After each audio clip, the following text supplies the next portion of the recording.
bem-vindo, seja bem-vinda!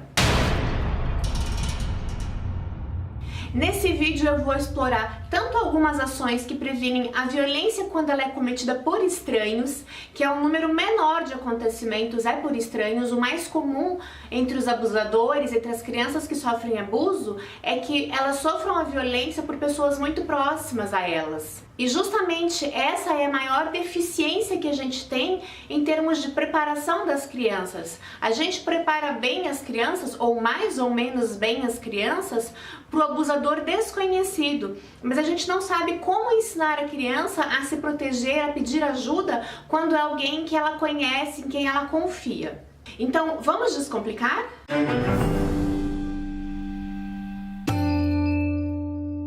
A primeira dica consiste em você ir ensinando a criança a tomar banho sozinha tão cedo quanto possível. Claro, não vai querer que um bebezinho, tome banho sozinho. Mas assim que a criança puder, que você for percebendo que a criança pode fazer uma coisinha ou outra, você vai ensinando e vai estimulando para que ela vá aprendendo. Evidentemente que no começo você vai ajudar, você vai supervisionar, mas quanto mais a criança for conseguindo se desenvolver e conseguindo tomar banho com autonomia, melhor ela fica mais protegida. Eu tô dizendo isso porque muitos abusadores se aproveitam da hora do banho para cometer o abuso. E é muito difícil para a criança discriminar se aquele toque é um toque para higienizá-la ou se aquele toque é abusivo. Então, mesmo que a criança perceba que tem alguma coisa estranha, se ela for dizer a alguém, o tio, o pai, a mãe mexeu nela, as pessoas vão ficar achando que ela não entendeu bem, fica muito fácil para o abusador ou para a abusadora dizer que ela está confundindo as coisas. Então, se a criança tiver autonomia de tomar o seu banho sozinha, vai dificultar um pouquinho. Nesse vídeo aqui, eu falei um pouquinho sobre essa questão do banho e dei uma orientação, uma dica de como trabalhar isso no CEMEI, nas creches, nos Centros de Educação Infantil.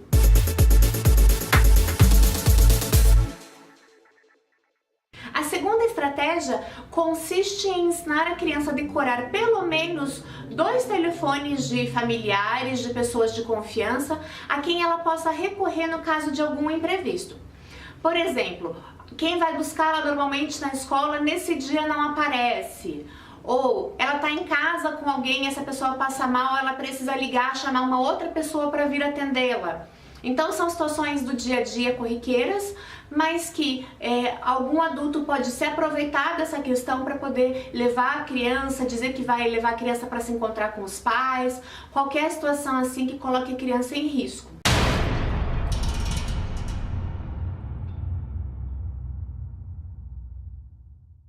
Na nossa cultura, é muito comum a gente ensinar a criança a beijar as pessoas assim que chega no ambiente e na hora de ir embora. Então esse cumprimento de ir, abraçar, beijar, que parece uma coisa tão corriqueira, ela pode ser usada de uma maneira a proteger as crianças.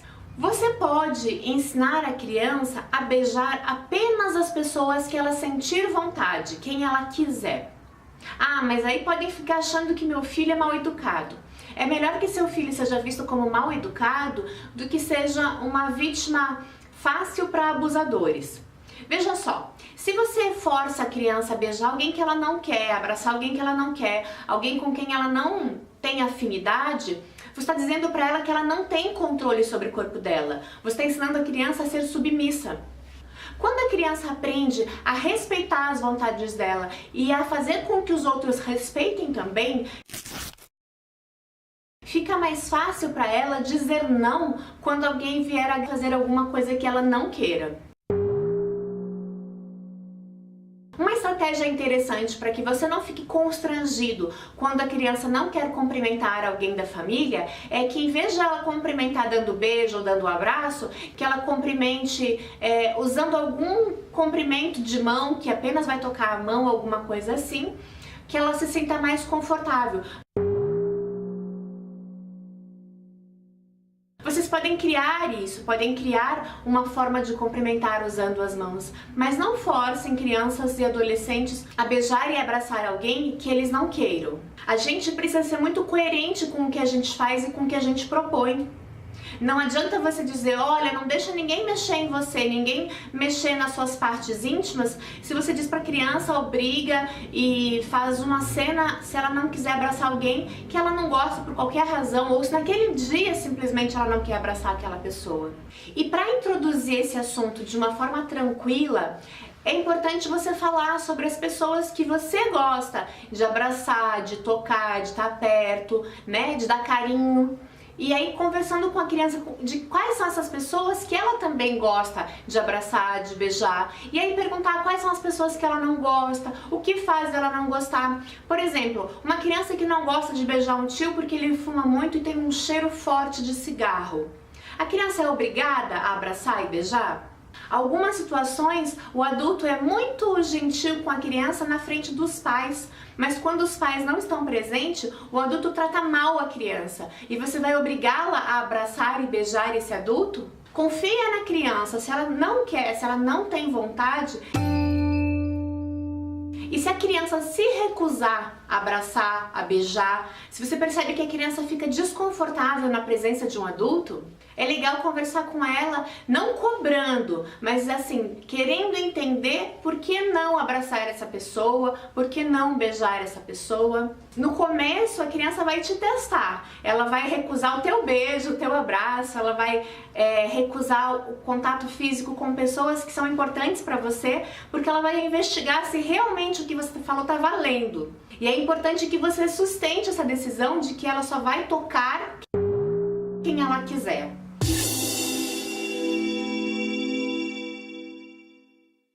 Uma outra estratégia muito importante que eu deveria ter falado como primeira estratégia e acabei pulando, mas ela é fundamental, é que você nunca fale de abuso sexual com a criança, nunca fale sobre uma relação violenta, sem antes ela entender e aprender o que é uma relação saudável. Então, essas estratégias que eu tô passando, de uma forma geral, você não vai falar sobre abuso sexual, você vai empoderar a criança para que ela não venha a sofrer o abuso. Mas é muito importante que vocês não falem sobre o risco de serem estupradas, sobre o risco de serem abusadas, se elas ainda não entendem o que é um contato físico agradável, desejável, saudável.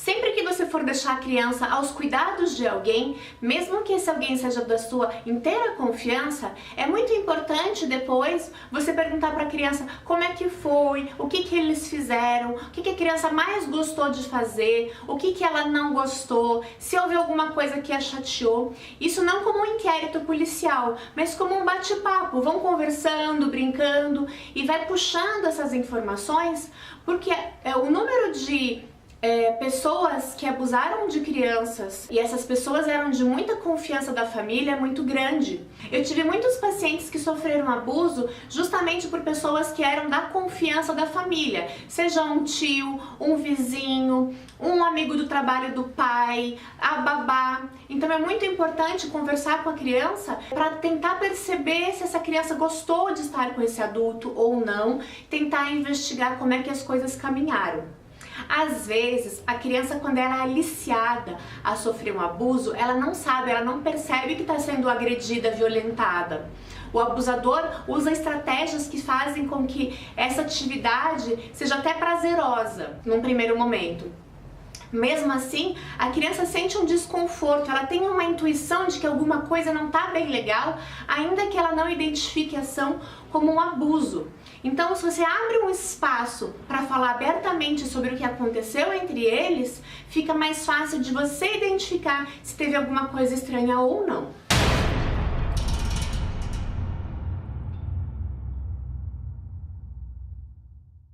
Outra questão importante é você dizer para a criança que mesmo pessoas que a gente gosta fazem coisas que nos desagradam e que é importante a gente falar sobre isso. Também é importante que você dê um exemplo para a criança entender melhor. Pode falar de um amigo, de um familiar, da mãe, do pai, enfim. Mostrar para a criança que a pessoa que a gente gosta, que faz bem pra gente, que a gente gosta de estar junto e que às vezes tem um comportamento que nos deixa chateado, triste. E conversar com a criança sobre isso, que às vezes ela tem uma amiguinha na escola ou no centro de educação infantil, essa criança brinca com ela muitas vezes, que às vezes elas brigam. E fazendo esse paralelo para a criança entender que ela pode falar de alguma coisa que a incomoda, mesmo quando é uma pessoa que a gente gosta.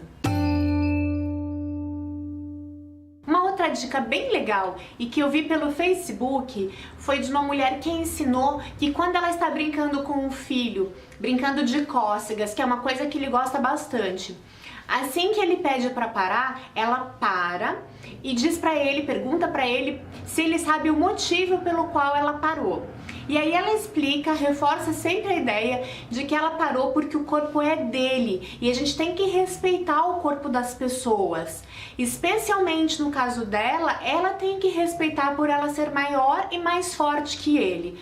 Então esse é um exemplo bem simples de como é que você orienta as crianças, sejam meninos ou meninas, a respeitarem a decisão do outro sobre o corpo dele ou dela. Se eu encontrar a autora do post, depois eu coloco aqui na descrição.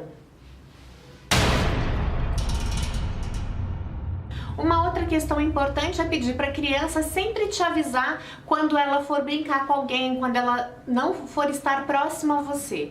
Assim que ela for na casa de um amigo ou quando ela vai no parque com a irmã, enfim, aonde quer que ela vá, que você saiba onde ela está. Não é necessário que você fique vigiando a criança 24 horas por dia, mas é muito importante que você a monitore, que você esteja atento, que você esteja atenta a ela, que de vez em quando passe para perguntar se ela quer tomar uma água, se ela quer comer alguma coisa, se ela está com frio.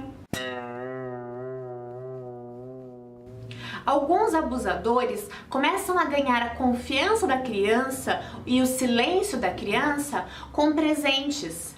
Então, frequentemente vão dando presentinhos para agradar a criança ou como uma recompensa por a criança ter guardado um segredo. Então é importante que você combine com a criança que antes de aceitar qualquer presente, ela tem que perguntar para você ou para um responsável se ela pode ou não aceitar o presente dessa pessoa nesse momento. O maior objetivo disso é que você saiba quem está dando presentes para ela, você saiba quem é que está tentando agradá-la, para que você possa estar atento a isso.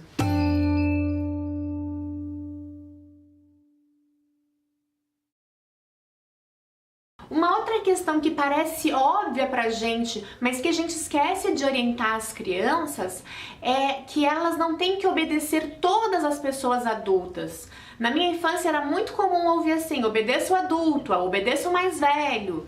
E isso é uma coisa que dessa forma generalizada é algo muito ruim, né? Porque na medida em que ela tem que fazer o que o outro manda e não pode questionar o que essa pessoa está mandando fazer, ela fica refém de qualquer pessoa adulta, qualquer pessoa maior que ela.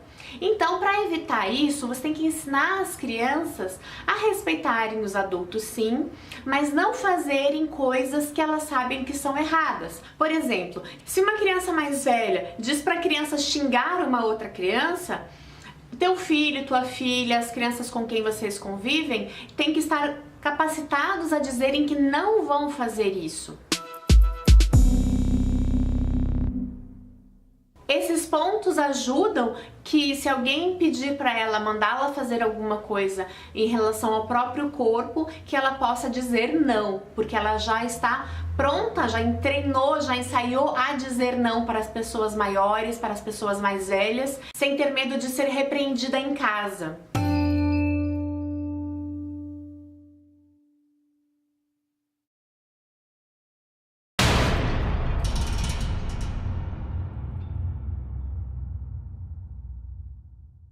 E a última estratégia que eu vou abordar nesse vídeo de hoje é a importância de que você diga para a criança quais são as pessoas autorizadas a buscarem ela na escola e quais são as crianças que podem levá-la ao banheiro.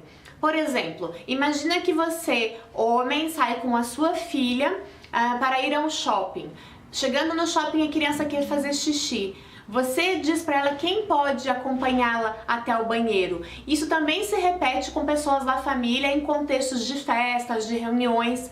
É importante que a criança saiba para quem ela pede e quem pode ir com ela ao banheiro. Quem pode dar banho nela se ela ainda não sabe.